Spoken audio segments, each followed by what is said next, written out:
शक्ता कर्मण्य विद्वांसो यथा कुर्वन्ति भारत। 25वां श्लोक है तीसरे अध्याय का। हे भारत, कर्म में आसक्त हुए अज्ञानी जन जैसे कर्म करते हैं, वैसे ही अनासक्त हुआ विद्वान पूर्ण ज्ञाता भी लोक हृदय में प्रेरणा और कल्याण संग्रह चाहता हुआ कर्म करे। यज्ञ की विधि जानते और करते हुए भी हम अज्ञानी हैं। कर्म में आसक्त हुए अज्ञानी जन जैसे कर्म करते हैं, वैसे ही अनासक्त विद्वान को भी करना चाहिए। भगवान कहते हैं जो जो अनासक्त हो गया, जो राग और मोह द्वेष और दोनों से, आसक्ति से, विरक्ति से,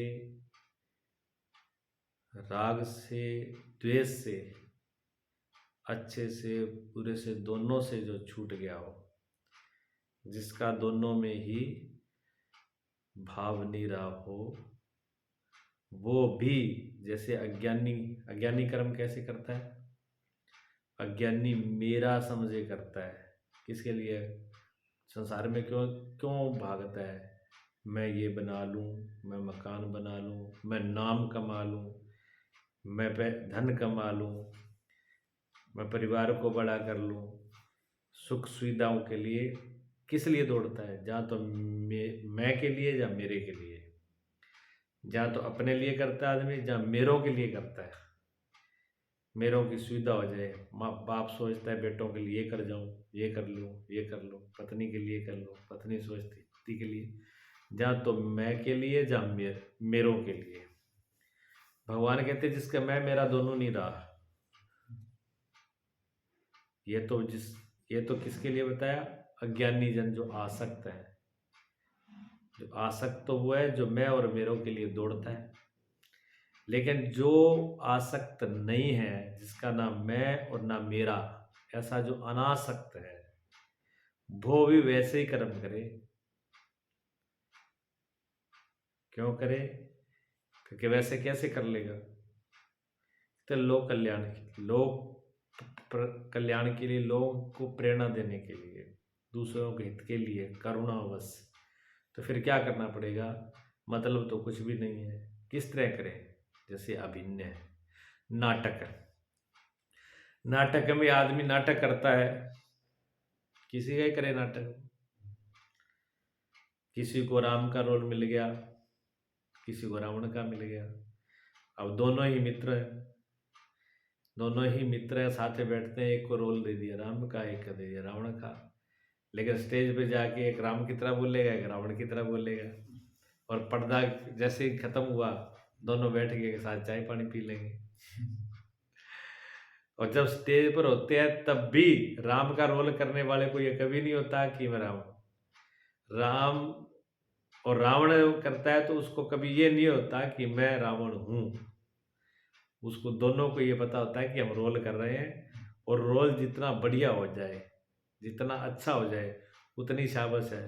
अगर रोल खराब हो गया तो उसको कोई बड़ाई नहीं देगा, शाबाश नहीं कहेंगे। नाटक तो हुआ, लेकिन कोई दम की बात नहीं, अच्छी बात नहीं है। तो जब राम जी भी करते हैं, देखो राम जी ने किया था सच में। जब राम का अवतार हुआ तो जंगल में ऐसे एक साधारण आदमी भी जैसे नहीं रोता, ऐसे जो सच्चिदानंद स्वरूप जिसको कहते हैं भगवान शिव, वैसे वो राम जी जो है रो रहे हैं लताओं पताओं में, हे सीते जैसे बिल्कुल एक अज्ञानी होता हो। क्योंकि राम जी जैसे पुरुष पुरुषोत्तम, और वो रोल करें, फिर उनका रोल कम कैसे हो सकता है? रोल करेंगे पूरा ढंग से ही करेंगे ना, मालूम पड़े कि रोल हो रहा है। तो ऐसा रोल किया कि माता सती भी चंबित हो गई। उस नाटक में, उस रोल में माता सती कहने लगी ये सच्चिदानंद परमात्मा हो सकता है जो एक पत्नी के लिए रो रहा है। सती माता को भी भ्रमित कर दिया। ऐसा रोल है। कभी कभी ऐसा लड़का परिवार का ही बच्चा ऐसा रोल करता है कि घर वाले भी नहीं पहचानते कि हमारा ही बच्चा रोल कर गया क्या, होता है ना। और वही तो रोल है। हमारे यहाँ एक लड़का था, उसने हाथ पहन करके कपड़े लेडीज के और चूड़ी चाड़ी सब बिंदियां लगा करके अपने पिता से जा करके बधाई ले आया, बहू बन करके। अपने पिता से बहू बन के बधाई ले ली, पिता को पता ही नहीं कि बेटा ही ले गया। ऐसे रोल करने वाले। तो भगवान कहते हैं रोल संसार में ऐसे कर्म करो, आप अनासक्त होके दूसरों के हित के लिए रोल करो। अभिनेता जो है वो भी पूरा रोल करता है, लेकिन फिर भी उसमें आसक्ति नहीं होती। किसी को मार दे, किसी को छोड़ दे, किसी के लिए अंदर से अनासक्त रहता है, ऊपर से पूरा रोल करता है। तो जो अनासक्त ज्ञानी है वो भी इसी तरह से रोल करे। आसक्ति नहीं। अर्जुन को कह रहे हैं भगवान कि अर्जुन तू भी इसी तरह से नाटक की तरह युद्ध कर, मैं और मेरा छोड़ दे। ना तो मेरा है न मैं हूं। लोक मंगल के लिए, दूसरों के लिए दिखाने के लिए, जैसे एक कलाकार दर्शकों को आनंद देने के लिए कला करता है, ऐसे अर्जुन को कहते हैं तू भी दर्शकों को दिखाने के लिए एक नाटक की तरह युद्ध तेरा एक खेल हो, युद्ध न हो। और उस कर्म को कर, उससे भाग नहीं। कर्म बिना कारण के भी हो सकता है। लोक संग्रह भी यहाँ नाम दे दिया, तो लोगों के हृदय को प्रेरणा के लोग।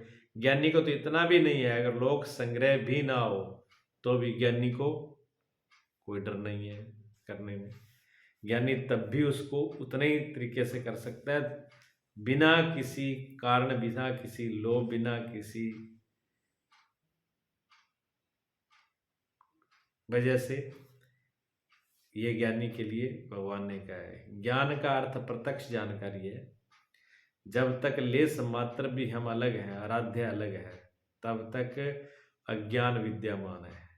ज्ञान ऐसा है बिल्कुल प्रत्यक्ष, उस परम सत्ता के साथ एक हो जाना। अगर थोड़ा सा भी गड़बड़ है तो उसके साथ एक नहीं हो जा सकता।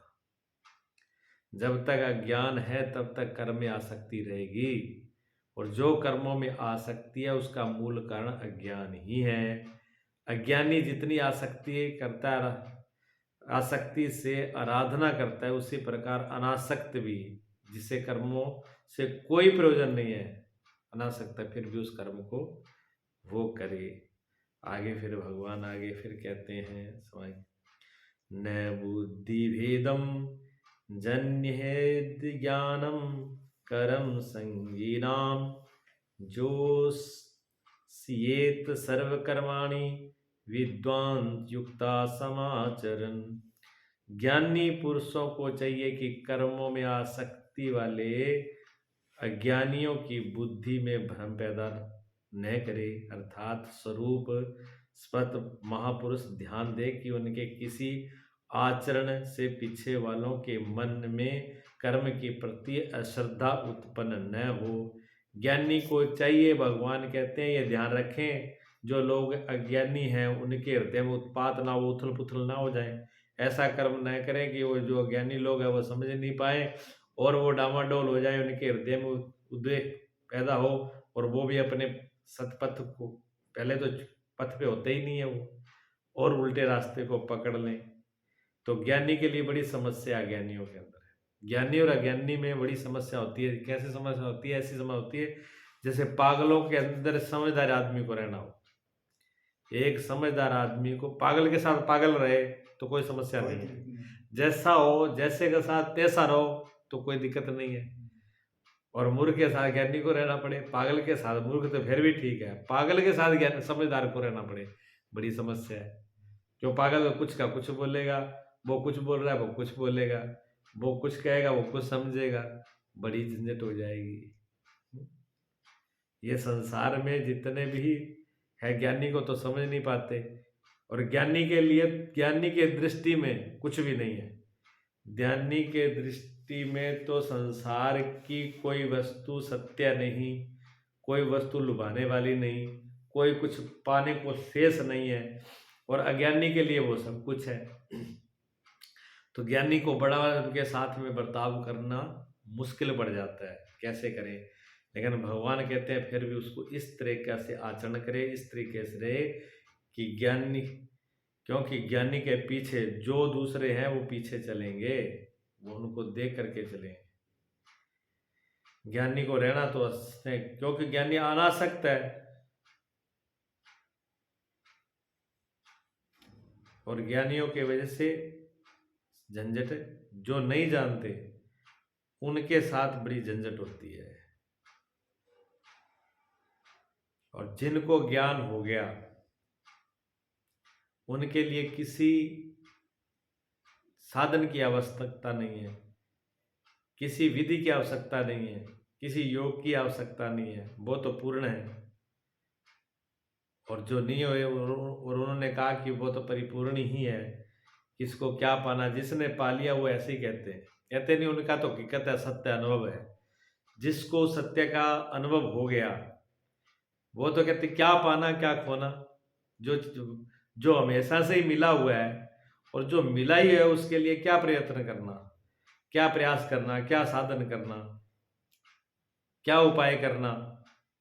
लेकिन जिसको पा लिया उसके लिए तो ठीक है, और जिसने नहीं पाया, जिसके समझ में नहीं आया, वो जो कर रहा है उसको भी छोड़ करके भटक जाएगा। और ज्ञानी की बात कोई समझ नहीं, इसलिए ज्ञानी को समझाना भी होता है, सत्य बताना भी होता है, और सत्य बताने के लिए ऐसे तरीके से बोलना होता है कि उनका भी कुछ बिगड़े नहीं और अपना भी काम सिद्ध हो जाए। अब किसी को अपना दिया तो सूर्य तो मिला नहीं, सूर्य तो बहुत दूर है, सूरज तो आया नहीं हाथ में, कहते सूर्यों का बहुत प्रकाश होता है, और अपने हाथ में जो दीपक है वो भी फेंक दिया।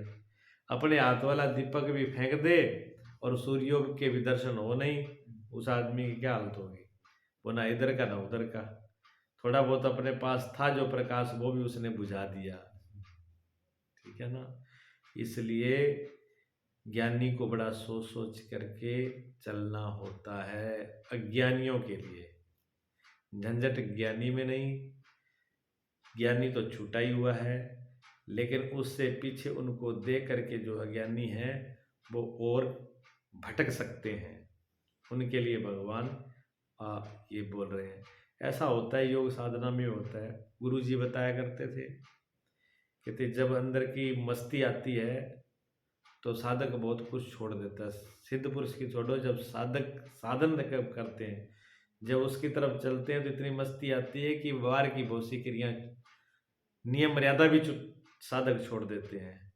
इसलिए सदगुरु की जरूरत होती है जो हर वक्त चेत करे और उसको संभाल के रखे। जैसे माँ गर्भ में बच्चे को संभाल के रखते हैं, ऐसे साधकों को भी संभालना पड़ता है। ये सत्य का रास्ता ऐसे है, इसमें थोड़ी सी भी लापरवाही नीचे गिरा देती है। और जो अनासक्त हो गया वो तो क्या है, वो छूटा हुआ है।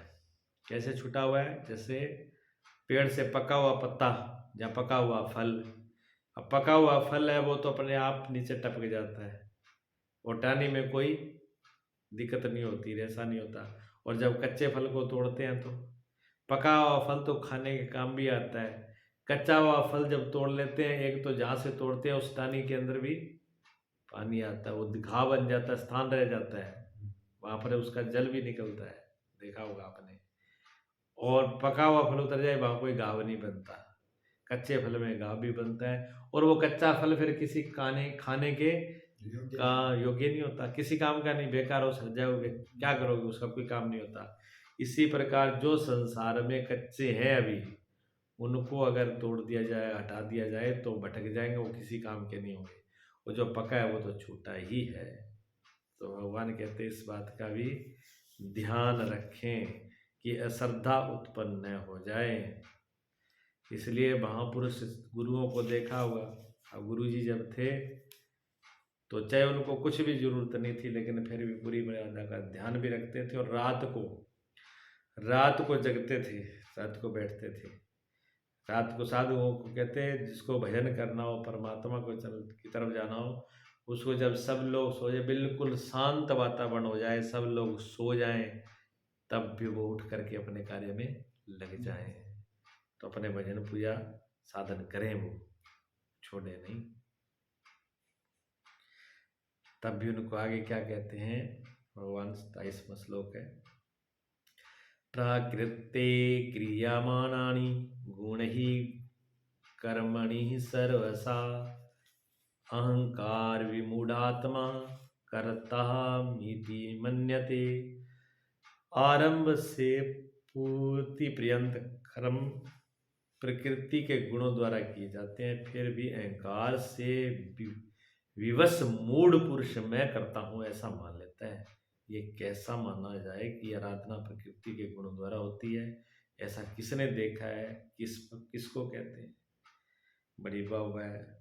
भगवान कह रहे हैं कि पूरा का पूरा जो कुछ हो रहा है वो प्रकृति के द्वारा हो रहा है, पूरा का पूरा प्रकृति के द्वारा हो रहा है, गुणों के द्वारा हो रहा है। फिर भी अहंकार के बस ये इतना मूर्ख है, पुरुष इतना मूड है कि मैं करता हूँ, मैं करता हूँ, मैं करता हूँ। हम क्या करते हैं बताओ? हमारे करने से कुछ होता है? पूरा काम तो प्रकृति से हो रहा है।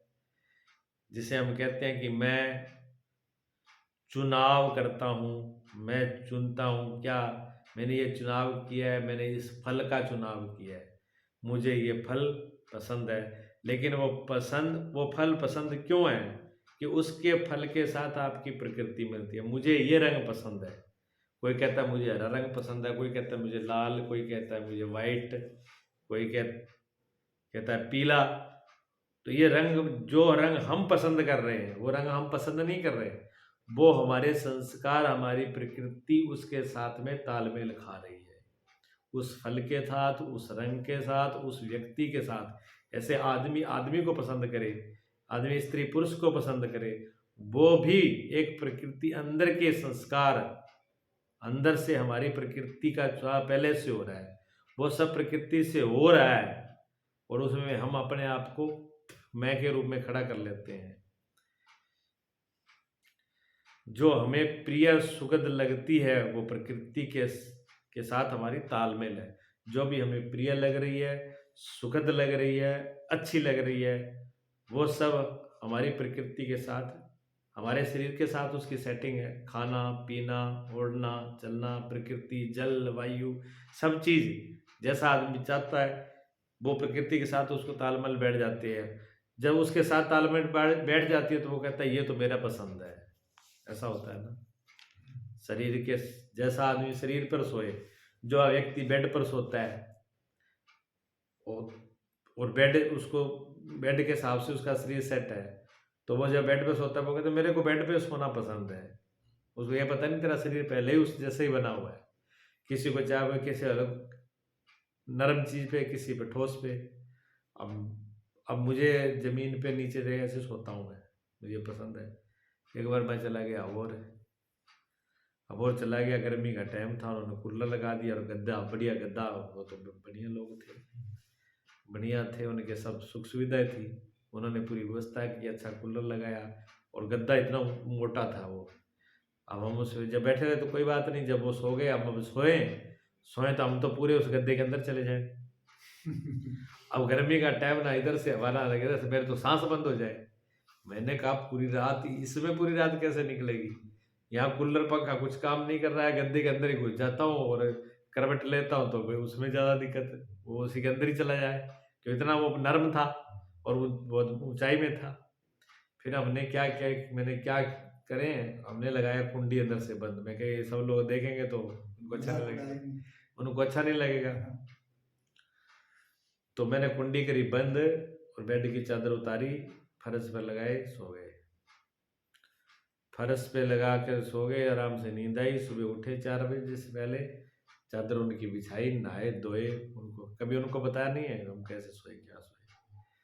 अब हमको नीचे फर्श पे मस्ती की नींद आ गई, पर उनको कहते आप नीचे सो जाओ, वो नहीं सो पाते।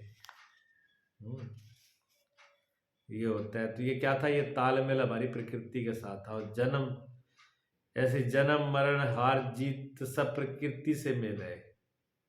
अहंकार अपना मानता है, जब जन्म भी हमारी अंदर प्रकृति के अनुसार होता है। मृत्यु भी जब आती है, जैसे अंदर के स्वभाव और जिस तरीके से जितना उम्र, ऐसे पूरी प्रकृति का जैसा जिसके साथ तालमेल है पूरा, भगवान कहते हैं हो तो सब प्रकृति से ही रहा है, लेकिन मान हम अपना लेते हैं। आगे के श्लोक में भगवान कहते हैं तत्विधि महावाहो गुण कर्म विभागयो गुणा गुणेषु वर्तन्त इति मत्वा न सज्जते। हे महाबाहो, गुण और कर्म के विभाग को तत्वविद परम तत्व परमात्मा की जानकारी वाले महापुरुषों ने देखा और संपूर्ण गुण गुणों में वर्त रहे हैं, ऐसा मानकर वह गुण और कर्म के कर्तापन में आसक्त नहीं होते।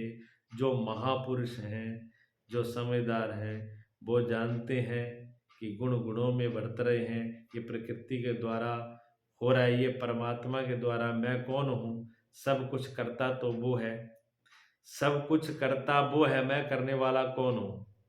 छिपकली, जैसे छिपकली छत पे गार्डर पर लगी हो, छत पे लगी और छिपकली ये समझे कि छत मेरे सिर पर खड़ी है, मैं हट जाऊंगी तो छत नीचे आ जाएगी।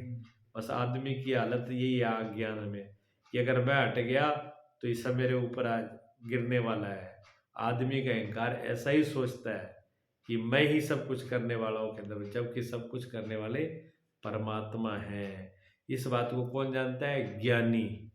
जहाँ इस बात को जो जान जाता है वही ज्ञानी है, कि सब कुछ उसके द्वारा हो रहा है, ऐसा जान जाए वो ज्ञानी है। और जहाँ जो ज्ञानी है वो ऐसा जानता है, ठीक है। मैं, वो जानते हैं कि जो ये मैं ज्ञानी कहता है जो मैं है ना, मैं तो ऊपर लहर ले रहा है, समुद्र की जैसे लहर होती है ना ऊपर ऊपर, ऐसे ऊपर ऊपर लहर ही है। बाकी तो सब कुछ विराट ही कर रहा है, सब हो रहा है। एक फकीर जा रहा था तो उसको किसी ने मार दी लाठी, तो डर के मारे, मार तो दी पर डर के मारे छोड़ के भाग गया। फकीर पहुंचे पीछे देने के लिए, कह ले भाई तेरी लाठी ले ले। उन्होंने कहा देखो, एक आदमी तो कहा महाराज, एक तो आपकी इसने मारा आपको, इसने पीटा आपको, और एक ऊपर से आप इन्हीं को लाठी देने के लिए वापस आ गए। तो उन्होंने कहा इसने मारा मुझे, ऐसा नहीं है, ये तो भला आदमी है, इसके हाथ से लग गई, ये डर के मारे छोड़ के आ गया इसकी लाठी। तो कहते नहीं नहीं महाराज, ये तो आदमी बुरा है, इसने आपको मारा है। उन्होंने कहा नहीं, ऐसा होता है। एक बार मैं जा रहा था, फकीर बोले, एक बार मैं रास्ते से जा रहा था, तो जाते जाते एक पेड़ की शाखा टूटी और मेरे ऊपर आके गिर गई। अब मैं किसको बोलता, पेड़ को मारता पीटता गाली देता? ऐसे ही सब इस जैसे पेड़ से शाखा गिरी, ऐसे इसके हाथ से लाठी गिर गई, इसलिए इसमें बुरा क्या है? तो जो ज्ञानी है वो सब उसी का ऊपर छोड़ देते हैं, वो अपने स्वभाव को प्रिय अपना करनी चाहिए, प्रकृति के द्वारा हो रहे हैं। एक कुदरती हम जाते हैं, हमारे से ठोकर लग जाए, पत्थर से हमारा पैर टिकरा जाए, दरवाजे से लग जाए, तो हम लड़ते नहीं हैं। लेकिन बच्चों को देखा आपने, छोटा बच्चा अगर निकले गेट से और खुद ही गेट में टकरा जाए, फिर रोएगा, फिर गुस्सा आएगा, फिर वो जोर से गेट को मारेगा हाथ से। अब गेट को हाथ से मारेगा अपनी जान से, तो वो गेट को मार रहा है, पर मार किसको रहा है? वो खुद को ही मार रहा है, तो गेट से चोट तो उसी का आएगी। तो जो अज्ञानी है वो प्रकृति के द्वारा अपने सुख को सुखी होने के लिए उसे टकराता है। वो सोचता है इसने हमें दुख दिया तो हम उसे लौट करके उसको जवाब दें। ज्ञानी जवाब नहीं देता, ज्ञानी कहता है जो कुछ मिला है वो उसके द्वारा ही मिला है, उसमें किसी का कोई दोष नहीं है, लेकिन हम दोष दूसरे पे डालते हैं और कर्ता अपने को मानते हैं कि मैं ऐसा कर लूँगा, जब मेरे करने से ऐसा होता है। ये अपना गुण धर्म नहीं है, ये प्रकृति का है। हानि लाभ जन्म मरण सब स्वीकार करता है कौन? अनासक्त। जो अनासक्त है, जो ज्ञानी है, वो हानि हो जाए चाहे लाभ हो जाए, चाहे जन्म हो जाए चाहे मृत्यु हो जाए, सब बराबर, सबको स्वीकार कर लेते हैं। जैसे समुद्र के अंदर चारों तरफ से जो नदियाँ, कैसी भी नदी आ जाए, अच्छी साफ पानी हो, खराब पानी हो, गंदे नाले की हो, समुद्र में सब समा जाती है। इसी प्रकार ज्ञानी जानता है जो ये मैं है ना, ये मैं ये हूँ, मैं ये हूँ, मैं ये सब काम चला हुआ है। जो इसके नाम रखे हुए सब काम चला हुआ है, संसार के काम चलाओ के लिए। ऊपर का मैं जो शरीर का नाम है वो तो बाहर का व्यवहार के लिए है, और जिसको मैं कहता हूँ अंदर से, ये हमारे अंदर के व्यवहार के लिए, अंदर से समझ। क्योंकि अगर हम अंदर से ये नहीं कहेंगे तो फिर व्यवहार नहीं चलेगा। लेकिन ये मैं किस तरह है, ये एक भूत की तरह है। जैसे छोटे बच्चे को अगर हम किसी चीज से मना करना हो, भी ये खेलने के लिए ना जाए, जिस जगह से हमें रोकना है, तो हम क्या कहते हैं, उस जगह पर मत जाइए, बड़े बड़े भूत हैं। अब वो भूत कुछ भी नहीं है, वो सीधा उसको कहेंगे तो मानेगा नहीं, लेकिन वो एक भूत बना दिया बेमतलब का, जिसके भय से वो वहां जाए नहीं। अब भूत तो है नहीं, तो ये मन ऐसे आदमी का जो ये मैंपना है, ये भूत की तरह है तो कुछ भी नहीं, ये भूत की तरह है, जो होता नहीं फिर भी कहते हैं। जहाँ सपने की तरह, सपने में सपना झूठा ही होता है, लेकिन फिर भी सपना अगर भयंकर हो तो आदमी की दिल दहलने लगेगा, घबराहट हो जाएगी। अच्छा होगा तो अंदर से खुशी मनाने लगेगा। इसी प्रकार खुद को बाहर से बुलाने के लिए, अगर बाहर से कोई बुलाए हमें, तो किससे बुलाया जाएगा, जो नाम रखा है हमारा उससे। और अंदर से खुद को ही अगर हमको ही बुलाना हो, तो हमारा मैं क्या है, हम ये मैं भी नाम चला हुआ है। बाहर के शरीर का जैसे नाम है, ऐसे ही अंदर का भी नाम है, मैं। नहीं तो मैं का, जब छोटा बच्चा होता है ना, उसको मैं का पता ही नहीं होता मैं क्या है। वो दूसरे से शुरुआत करता है उसे, क्योंकि दूसरों की तरफ देखता है, निगाह भी उसकी दूसरों की तरफ होती है। ऐसे तत्व पुरुष कहते हैं गुणों में गुण बढ़ते हैं, ऐसा मानकर वे गुणों और गुणों के कर्तापन में आसक्त नहीं होता। जो ज्ञानी पुरुष है वो नहीं होता। भगवान कहते हैं परम तत्व परमात्मा। यहाँ तत्व का अर्थ क्या है, तत्व मेरे परम परमात्मा, परमात्म तत्व की बात है, पंचभूतों की बात नहीं है। ये कर्म आपसे में जो कुछ भी हो रहा है गुणों के द्वारा हो रहा है। तत्व गुणों को पार करके परमात्म तथा परमात्मा में स्थित महापुरुष गुणों के अनुसार कर्म का विभाजन देख पाते हैं। महापुरुष वो गुणों का विभाजन देखते हैं कि किससे क्या हो रहा है। तो तामसी गुण क्या करेगा, तामसी गुण का कार्य आलस। आलस आते हैं तो महापुरुष आता है, ये तमोगुण का काम हो रहा है। निंद्रा आती है, तमोगुण काम कर रहा है। प्रमाद आता है, तमोगुण काम कर रहा है। कर्म में प्रवृत्त न होने का स्वभाव, काम नहीं करने का मन हो रहा है, ये क्या किसका काम है, तमोगुण का। और राजसी गुण क्या है, राजसी गुण करोगे तो आराधना से पीछे न हटने का स्वभाव, कोई भी काम में कर रहे हो उससे पीछे न हटना, शौर्य है, स्वामित्व है, कर्म करना, ये राजसिक है। कर्म में प्रवृत्त होना। सात्विक गुण प्रयत्न रहना, सात्विक गुण बढ़ेगा तो ध्यान, समाधि, धारा, चिंतन, सरलता, ये चीज किसकी है, सात्विक गुण की के अंदर ये होता है।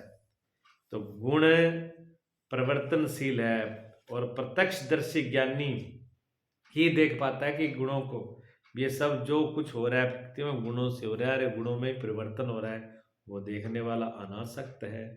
और जो अनासक्त है वही ज्ञानी है, ज्ञानी अनासक्त है, दोनों की एक ही बात है। आगे कहते हैं प्रकृतिर गुण समूढ़ा सजनते गुण कर्मसु तान कृतस्न विधो मंदान कृतस्न विपन विचालियेत प्रकृति के गुणों से मोहित हुए पुरुष गुण और कर्मों में कर्मशः निर्मल गुणों की ओर उन्नति देखकर उनमें आसक्त होते हैं। उन अच्छी प्रकार न समझने वाले मंदान शिथिल प्रयत्न वालों को अच्छी प्रकार से जानने वाला ज्ञानी चलायमान न करे, उन्हें हस्तोस्त न करके बल्कि प्रोत्साहन दे। प्रकृति के गुणों से मोहित हुए पुरुष गुणों और कर्मों के में कर्मशः निर्मित गुणों की ओर देखकर उनमें आसक्त होते हैं, मोहित हो जाते हैं। मोहित का क्या मतलब होता है? सम्मोहित हो जाना। हम लोग समझ बहुत से काम होते हैं हम मोहित होके करते हैं, मोहित होकर सम्मोहित होके करते हैं। और हम ही नहीं, ऐसे जीव जानवरों में होता है। कोई कोई ऐसा जानवर होता है जिसको देख करके आगे का शिकार भी भागता नहीं है, वही रुक जाता है, डर के मारे रुक जाता है। और जैसे कुछ तो कबूतर है, कबूतर जब बिल्ली को देख लेता है तो बस आंखें बंद करके वहीं बैठ जाए, जबकि कबूतर के पास पंख है, चाहे तो उड़ जाए, उड़ भी सकता है। तो बिल्ली कबूतर को पकड़ नहीं सकती किसी भी प्रकार से। लेकिन जैसे ही बिल्ली को कबूतर देखता है वहीं आंखें बंद करके बैठ जाता है।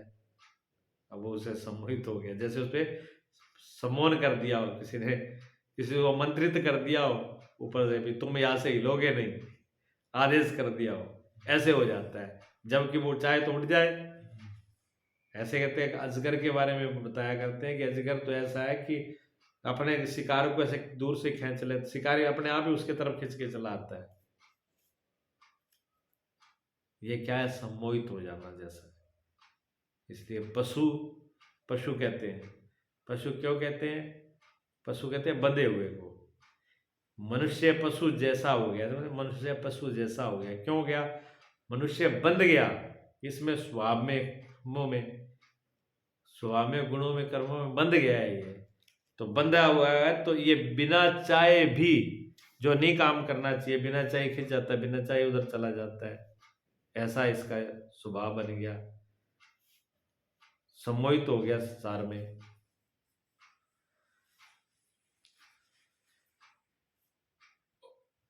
आदमी किसी आदमी को देख करके उसको लगता है आदमी बहुत अच्छा है, इससे बात करना चाहिए, फिर वो उससे बात करने लगता है। बात करने करते दोनों का प्रेम विवाह हो जाता है, एक दूसरे के रिश्तेदार संबंध हो जाते हैं। अब देख करके जो खिंचाव हुआ है वो क्या है? वही तो सम्मोहित होना है।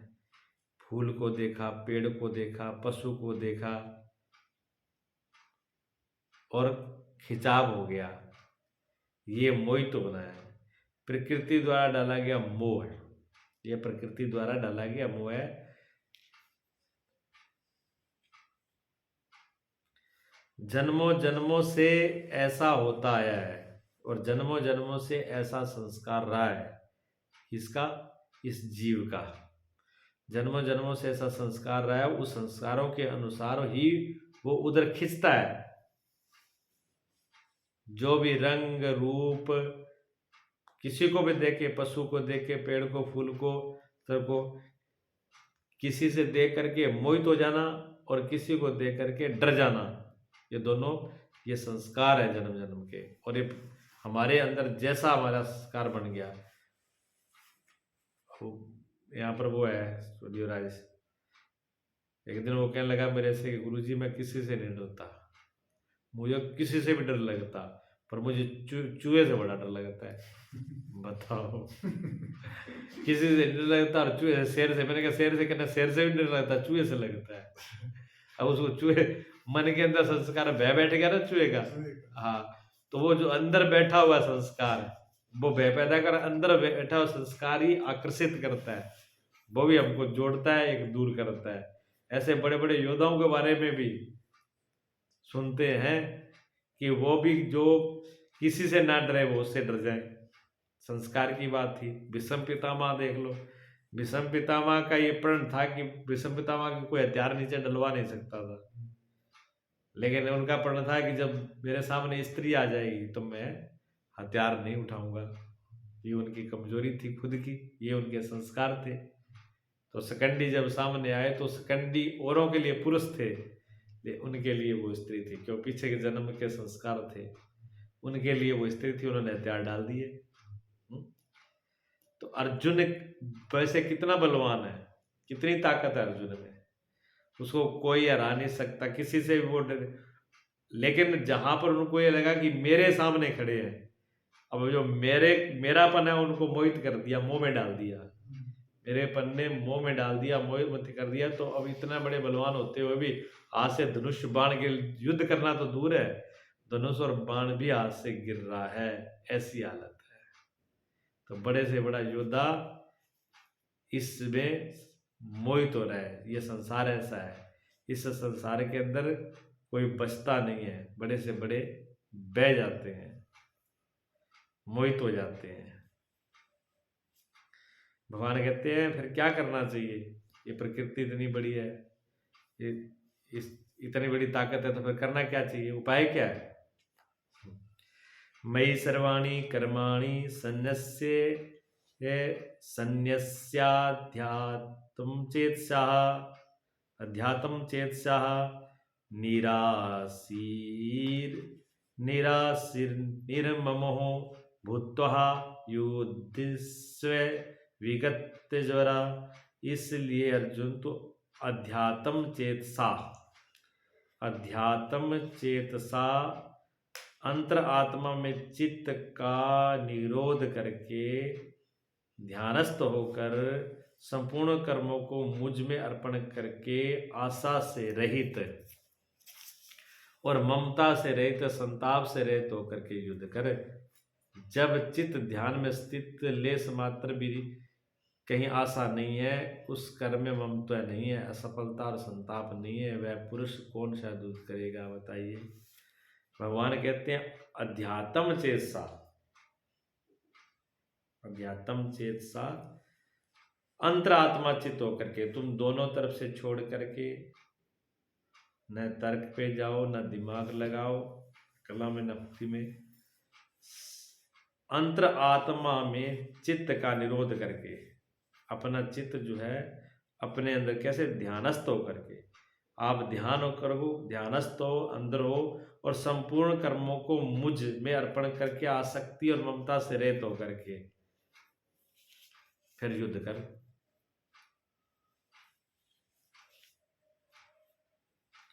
क्यों युद्ध कर कि मैं, भगवान कहते सब सागर,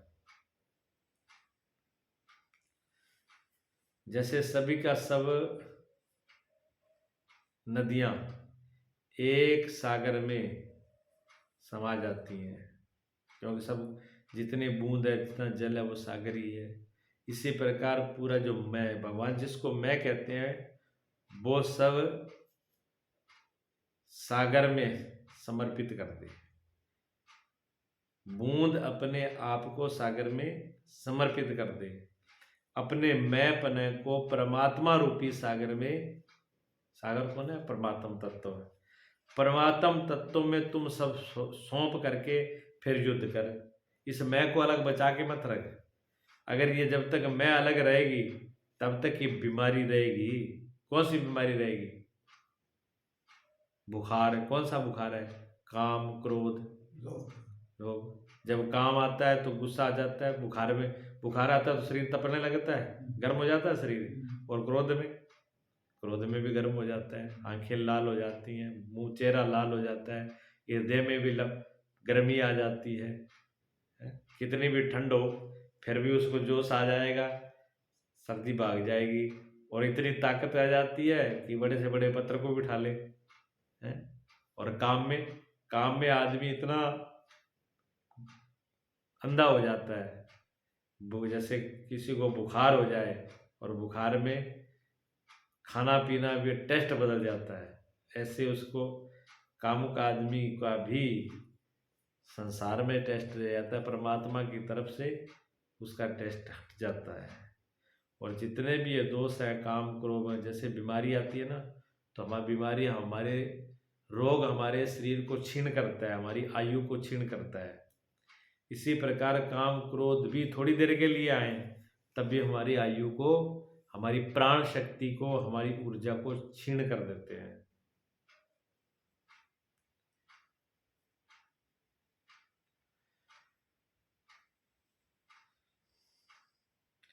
और जितना ज़्यादा ये बुखार हो, जितना ज़्यादा ज्वर हो, कितना होगा? जितना अहंकार होगा, जितना मैं बड़ा होगा, जितना अहंकार बड़ा होगा उतना ही बड़ा बीमारी होगी। और जितना बीमारी बड़ी होगी, जितना एम बड़ा होगा, उतना ही समर्पण में बाधा, सौंप नहीं पाएंगे, समर्पण नहीं हो पाएगा।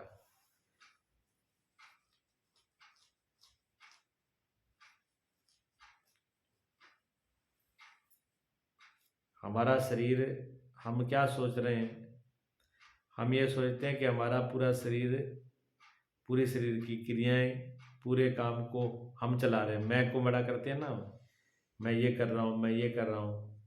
अच्छा, मैं को अगर नींद लेनी हो तो अगर हम कहें कि मुझे सोना है तो क्या जबरदस्ती नींद को बुला लोगे?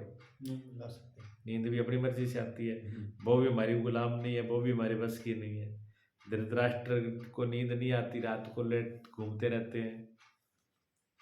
तो विदुर जी से बात करते हैं, विदुर ये नींद एक ऐसा पक्षी है, इसका मन होता है तो डाली पे बैठता है, और मन नहीं होता तो डाली पे नहीं बैठता, ही उड़ जाता है, और आकाश में इतना दूर उड़ जाता है कि इसका कोई पता ही भी ठिकाना भी नहीं रहता। इसी प्रकार की नींद है, अगर उड़ जाए पक्षी की तरह तो जोर लगा लो, नींद नहीं आएगी नहीं। और भूख प्यास हमारे लगने से भूख अपने आप लगती है, प्यास अपने आप लगती है। और कौन से, जो टाइम होगा, जो टाइम बना लेंगे संस्कार के अनुसार, उसी टाइम पे लगने लगेगी वर्तुल नींद। इसी प्रकार काम क्रोध लोभ मोह अहंकार, ये हमने संस्कारों से इनको बना लिया है मैं, जबकि सब कुछ हो रहा है प्रकृति के द्वारा, लेकिन उसमें अपने मैं को डाल करके, मैं को खड़ा करके हम समर्पित नहीं होते हैं। अगर हम समर्पण कर दें तो सारी बीमारी खत्म हो जाएगी। और क्यों समर्पण नहीं करते हम, बीमारी को खत्म क्यों नहीं करना चाहते हम? क्योंकि शरीर की बीमारी का तो हमें ज्ञान है, शरीर में जो बीमारी आ जाए उसका तो हमें ज्ञान होता है, इसलिए हम उस बीमारी को मिटाना चाहते हैं। भी हमें ये बीमारी बुरी है तो उसको मिटाने के लिए हम दवा करते हैं, डॉक्टर पास जाते हैं, वैद्य के पास जाते हैं, उसका इलाज करते हैं। लेकिन जो हमारे मन की बीमारियां है, ये काम क्रोध लोभ मोह अहंकार, इनको हम बचा के रखते हैं। कोई हमें कहते हैं तुम बड़ा कामी है, कोई कहते तुम बड़ा लोभी है, तो कहते बड़ा क्रोधी। अगर कोई हमसे कहते कि तुम बड़े क्रोधी आदमी हो तो हम बुरा मानते हैं। वो कोई अगर हमारी बीमारी को भी बताता है तो हम बुरा बनाते हैं। और शरीर में कुछ हो जाए तो बीमारी पूछने के लिए डॉक्टर के पास जाते हैं, हजारों रुपए देते हैं, एक्सरे कराते हैं, अल्ट्रासाउंड कराते हैं, जांच कराते हैं कि पता लगे कौन सी बीमारी है। तो बीमारी का पता लग जाए तो उसका इलाज हो जाए। और मन की बीमारी को कोई बता दे कि तुम बड़े कामी क्रोधी लोभी मूर्ख हो तो बड़ा बुरा लगता है। अरे कहते अच्छा, इसने हमको ये बोल दिया, देखेंगे तुझे, तेरी बीमारी हम ठीक करेंगे, उल्टा उसको जवाब देंगे। तो हम अंदर की बीमारी को बीमारी नहीं समझते, इसलिए बीमारी बची रहती है। अगर हम बीमारी को बीमारी की तरह जान लें तो उसकी ताकत नहीं है कि मिटे नहीं, मिट जाएगी। लेकिन हम जानने के लिए तैयार नहीं, हम तो बल्कि उसको दबाने में, अपनी बीमारी को दबा के रखते हैं कि दूसरे लोग जान भी नहीं पाए। और इस बीमारी को दबाते दबाते दबाते जिंदगी में क्या करते हैं, जो ताकत होती है, शक्ति होती है, ऊर्जा होती है, उसका भी सत्यानाश कर देते हैं और बुढ़ापे में रोते हैं। और उसी काम को क्या करते थे वो लोग, पक्षी हैं, जो ऊर्जा वो जो शक्ति है वो पक्षियों में बचती है, इसलिए पक्षी नाचते हैं। फूल पे, वृक्ष के अंदर वो शक्ति जो है, ऊर्जा है, वो बन जाती है, वो फूल जाती है। तो ये कब होगा? भगवान कहते हैं एक ही काम, कुछ मत करो, एक ही काम करो कि समर्पण। और समर्पण करना भगवान कमजोर आदमी का काम नहीं है, सौंपना भी बहुत बड़ी हिम्मत और दिलेर व्यक्ति का काम है। कोई किसी को देखो, किसी को छोटी सी चीज भी सौंपनी हो तभी तो दिल चाहिए। और अपने आप को पूरा ही किसी को सौंपना हो तो पूरे बहुत दिल वाला होगा, बहुत हिम्मत वाला होगा, वही तो सौंप पाएगा। नहीं तो आदमी तो किसी के भरोसे सुई भी नहीं सौंपता। पूरा घर परिवार सब कुछ सौंपना तो बड़ी बात है, अपने आप को सौंपना बड़ी बात है।